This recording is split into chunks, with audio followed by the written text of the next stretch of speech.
মাছ ব্লগে আজকে নিয়ে এসেছি হচ্ছে কই মাছ পাতলা ঝোল ফুলকপি আলু দিয়ে। দেখে নিন কীভাবে বানাচ্ছি। বন্ধুরা পুরো ভিডিওটা দেখার জন্য অনুরোধ রইল এবং বেল আইকনটা একটু প্রেস করে দেবে। ফুলকপি কিন্তু আমি একটু ভাপিয়ে নিয়েছি, তারপরে মাছগুলোকে ভেজে তুলে রাখলাম।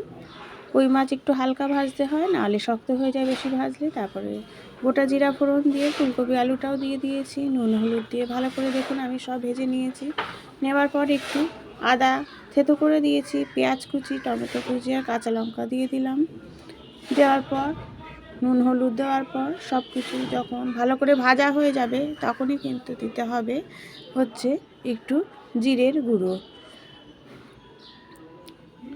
বেল আইকনটা একটু প্রেস করে দেবেন এবং ভিডিওটা ভালো লাগলে রেসিপিটা অবশ্যই কমেন্ট করবেন, শেয়ার করবেন।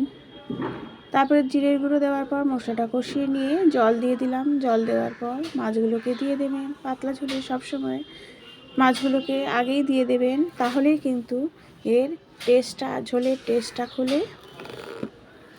তারপরে হচ্ছে এটা ভালো করে ফুটলেই রেডি হয়ে যাবে হচ্ছে ফুলকপি আলু দিয়ে কই মাছের পাতলা ঝোল। Thank you.